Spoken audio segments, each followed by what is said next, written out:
I'm happy to introduce my guest today, Matthew Lee, with Associated Press, the man who's grilling the State Department on a regular basis. Thank you so much for coming. My pleasure. Mr. Lee, I'm going to start with a philosophical question. They say journalists have the power to stop a war. Why has it not been the case in the last 20 years, 15, 20 years? That's a really good question.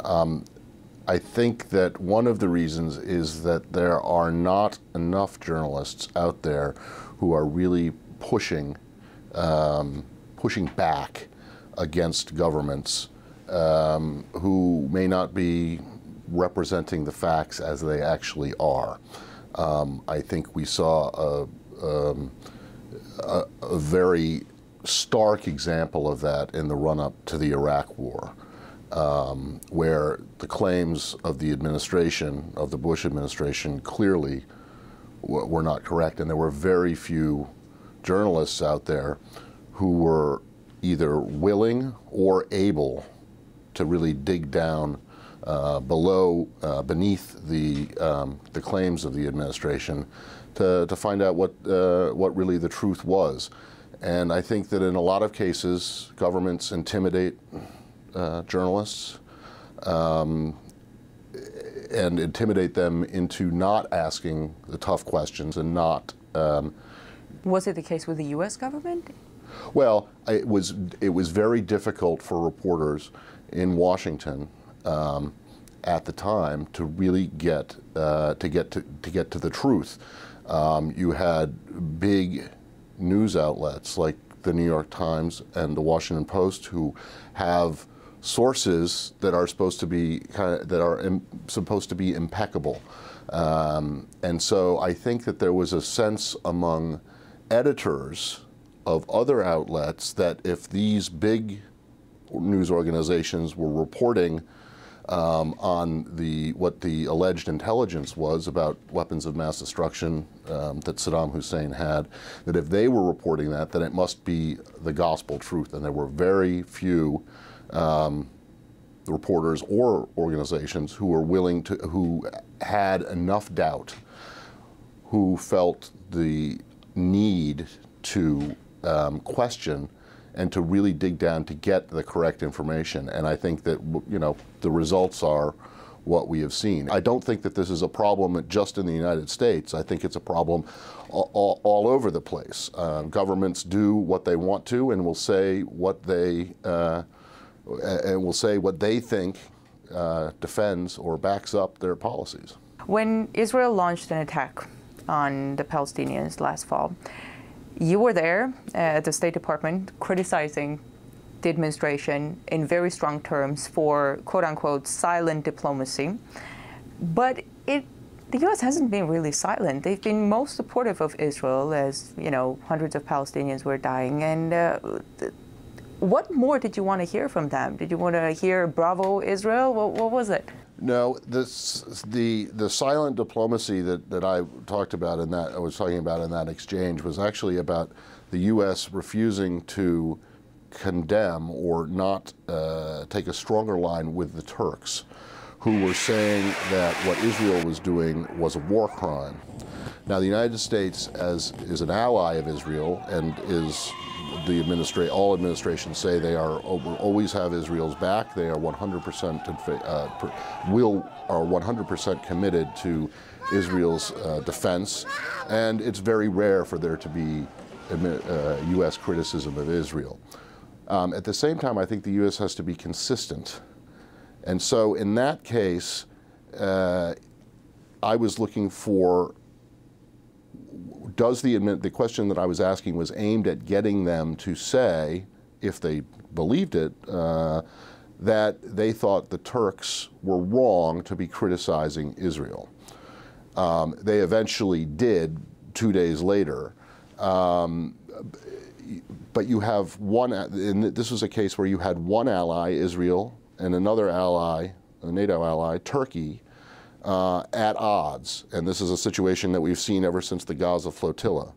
And it's a very difficult line. And what I'm pushing for is consistency, or to show that the administration isn't consistent, that it has a lack of consistency in dealing with various allies around the world. What is the biggest criticism in the journalistic community as you sense it right now?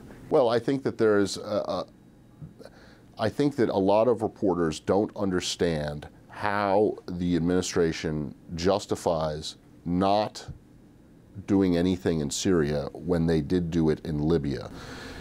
So they have the precedent, and they would want the administration to actually go in? No, I don't know. I don't know if it's a question of reporters wanting the administration to go in, but it's a question of what happened in Libya was that Gaddafi just threatened to hit Benghazi, and that was justification in the minds of in this administration and Europe for there to be military intervention.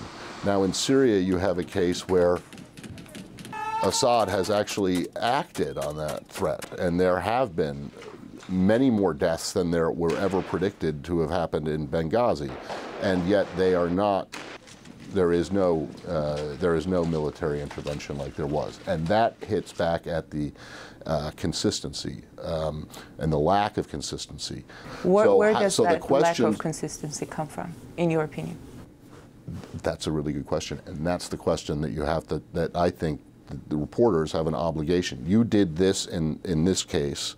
Why are you not doing the same in this other case? Not necessarily pushing for it, right? Not necessarily pushing for it. You know, any administration is going to have its policies, and it can decide its policy. I don't take a position on what the policy is. I don't think it's my job to say, hey, President Obama, you're wrong on this. I think it's my job to say, hey, President Obama, or hey, State Department, hey, administration, why are you doing this? To track down inconsistencies, that's what well, exactly. I think that they owe the people that they govern an explanation of what they're doing in our name.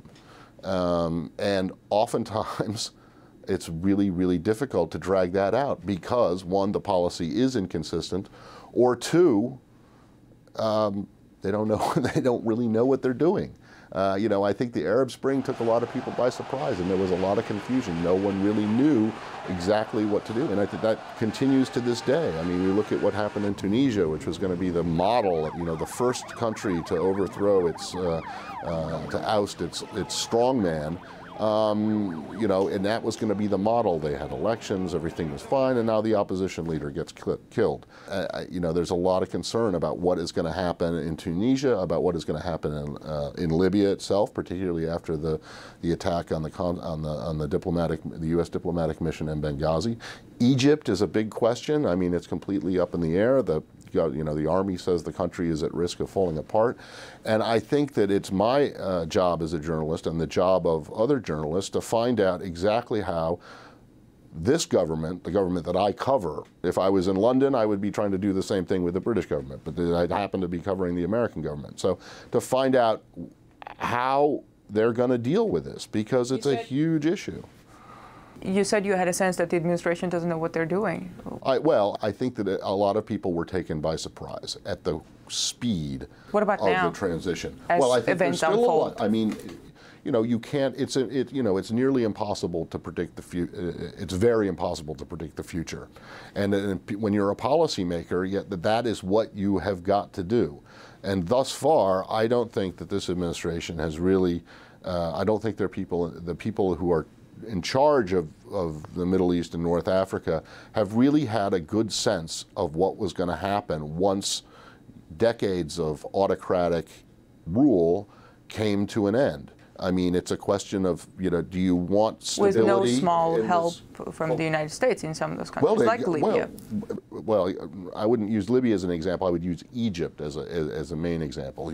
Egypt, for years, the American government, under both Republicans and Democrats, coddled a dictator, an autocrat, Hosni Mubarak. Why? Because he provided stability in what is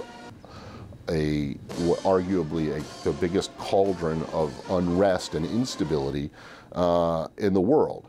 And yet that sacrificed the Egyptian people's desire for democracy. Well, now the Egyptian people have democracy, but they're not sure exactly how it works or what to do. And the American government doesn't know how to deal with that. I want to ask you about access journalism. What do you think about it? Do you see dangers behind access journalism? Yes, I do. I think there's a big problem in this town, but I presume it's also in other capitals, where reporters are maybe not as hard-hitting as they want to be or should be because they fear losing access to senior officials who will give them information, and that is it's problematic. I don't know how you correct it. I think you basically just have to stand up for what you believe in, and hopefully what you believe in is getting the truth out and holding the administration to account. What do you think about the administration's crackdown on whistleblowers? Yeah, I've got problems with that. I think that in a free society, in a democracy, you can't. You can't expect people who are carrying out policies that they don't personally agree with to stay silent. And two, you can't and you shouldn't punish them if and when they speak out about it. Now, it may well be that a whistleblower is wrong or has an agenda to pursue. But I don't like the idea that people get punished. At the same time, it would be chaos if every classified document in town was all of a sudden, released or leaked. As far as the crackdown, what kind of a signal does it send to journalists? Well, I think it sends a signal that the government doesn't want you. Take me as an example. I look at this whistleblowing crackdown as the government doesn't want me to get the information that I think I need to explain to the American people what's going on, and they're willing to go after not just the person who gives such information, but they're willing to go after me as well. That's and so I think that it has a chilling effect that I think is not good. Now I have to say that the United States' government is one of the most open governments in the world. That's not saying a whole lot.